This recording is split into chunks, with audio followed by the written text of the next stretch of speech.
TV ప్రేక్షకులకు నమస్కారం. ఏకాదశి హిందువులకు చాలా పవిత్రమైనది. శుద్ధ ఏకాదశి, బహుళ ఏకాదశి అంటూ నెలకు 2 సార్లు చొప్పున సంవత్సర కాలంలో ఏకాదశి తిథి 24 సార్లు వస్తుంది. అధిక మాసం వస్తే మరో 2 సార్లు కలిపి 26 సార్లు వస్తుంది. వీటిలో వైకుంఠ ఏకాదశి మహా విశిష్టమైనది. ఈ సంవత్సరం వైకుంఠ ఏకాదశి ఎప్పుడు వచ్చింది?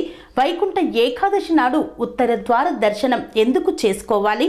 పూజా విధానం ఏంటి అనే విషయాలను గురించి తెలుసుకుందాం.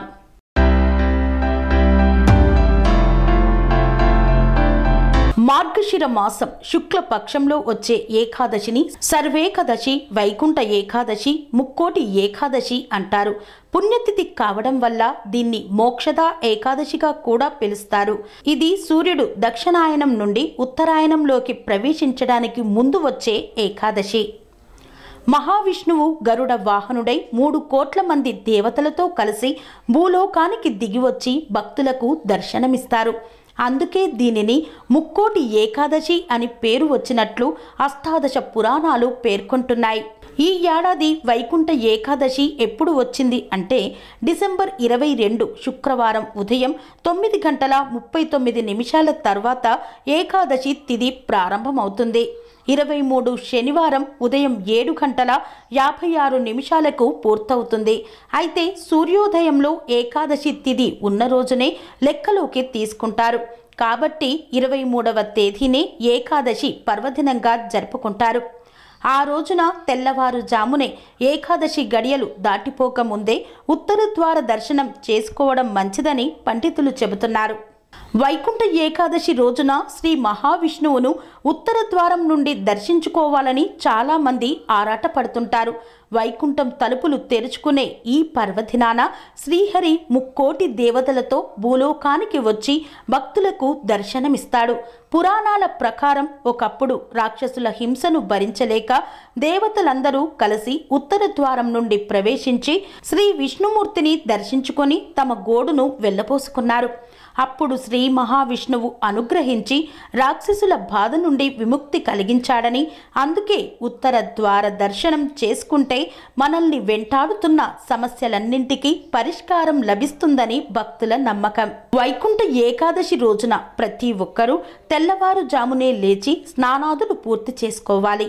ఉపవాస వ్రతం ప్రారంభించి మీ ఇంట్లోని పూజా మందిరంలో విష్ణుమూర్తి ఫోటో లేదా విగ్రహం ఎదుట నెయ్యి దీపం వెలిగించి ధ్యానం చేయాలి. తర్వాత వైష్ణవ ఆలయాలు దర్శించాలి. ముఖ్యంగా మహావిష్ణువును ఉత్తర ద్వారం ద్వారా దర్శించుకుంటే ఆయన అనుగ్రహంతో పాటు శుభాలు కలుగుతాయి. ఈరోజు విష్ణు సహస్రనామ పారాయణం చేయడం వల్ల సమస్త పాపాలు తొలగి భగవంతుడి అనుగ్రహం కలుగుతుందని విశ్వాసం.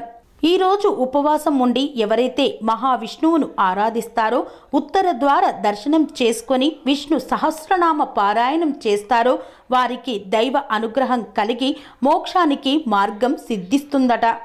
ఏకాదశి అనగా 11, 5 కర్మేంద్రియాలు, 5 జ్ఞానేంద్రియాలు, మనసు కలిపి మొత్తం 11 అని, వీటిపై నియంత్రణ కలిగి ఉండి వ్రతదీక్ష కొనసాగించడమే ఏకాదశి అంతరార్థం. ఉపవాసం అంటే కేవలం ఆహారం తీసుకోకుండా ఉండటం కాదు. ఉప ప్లస్ ఆవాసం అంటే ఎల్లవేళలా భగవంతుణ్ణి తలుచుకుంటూ ఆయనకు దగ్గరగా ఉండటమే ఉపవాసం. విష్ణు పురాణం ప్రకారం మురా అనే రాక్షసుడు దేవతల్ని ఇబ్బంది పెట్టడంతో వాళ్ళంతా తమని రక్షించమంటూ విష్ణుమూర్తిని వేడుకున్నారట. దాంతో స్వామి అతడిని అంతమొందించేందుకు సిద్ధమయ్యాడట.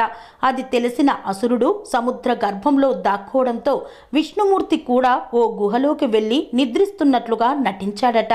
దాంతో మురా బయటకు వచ్చి స్వామిని సంహరించేందుకు ప్రయత్నిస్తున్న సమయంలో మహాలక్ష్మి శక్తి రూపంలో వచ్చి అతడిని వధించిందట. స్వామి సంతోషించి ఆ శక్తికి ఏకాదశి అనే పేరు పెట్టి ఏదైనా వరం కోరుకోమన్నాడట.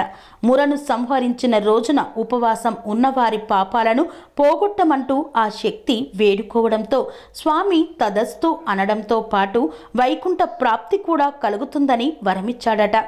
అప్పటి నుండి వైకుంఠ ఏకాదశిని జరుపుకోవడం మొదలుపెట్టారని అంటారు. మురాసురుడిని సంహరించే సమయంలో అతడు బియ్యంలో దాక్కోవడం వల్లే ఉపవాసం ఉండాలనే నియమం వచ్చిందని చెబుతారు.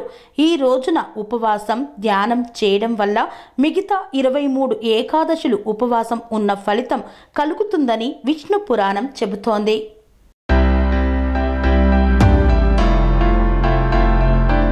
ఇలాంటి మరెన్నో భక్తి విషయాలను తెలుసుకునేందుకు చూస్తూనే ఉండండి TR9 భక్తి టీవీ. స్వామి బోధానంద గోసేవ ఆశ్రమం సైథాపూర్. జ్యోతిష్యం వాస్తుశాస్త్రం మన పూర్వీకులు మనకిచ్చిన వరం. దుర్గాదేవి కాలభైరవ ఉపాసనతో వాక్సిద్ధి పొందిన శ్రీ శ్రీ బోధానందగిరి స్వామివారు మీకు ఎలాంటి సమస్యలున్నా, వాటిలో ముఖ్యంగా ధన నష్టం, ఆరోగ్య నష్టం, భార్యాభర్తల మధ్య గొడవలు, ప్రేమించుకున్న వారు దూరం అవడం, ఎన్ని సంబంధాలు వచ్చినా పెళ్లి ముడి పడకపోవడం, రోడ్డు ప్రమాదాలు, అప్పుల బాధలు, వ్యవసాయంలో నష్టాలు, పెద్దల మాట పిల్లలు వినకపోవడం, ఆరోగ్య శాంతి, గృహశాంతి, మనశ్శాంతి లేకపోవడం, ఇలాంటి సమస్యలు ఉన్నట్లయితే ఒక్కసారి స్వామీజీని కలవండి. మీ సమస్యలకు తగిన పరిష్కారాన్ని పొందండి. అంతేకాక అన్ని రకాల వ్యాధులకు గోపంచగవ్య మరియు మూలికా వైద్యం చేయబడును. నమ్మకంతో రండి, ఆయురారోగ్యాలతో వర్ధిల్లండి. మా అడ్రస్ స్వామి బోధానంద గోసేవ ఆశ్రమం సైథాపూర్, వీరభద్రస్వామి గుడి దగ్గర, యాదగిరిగుట్ట. సంప్రదించవలసిన నెంబర్ 9849213754 మరియు 9618034138.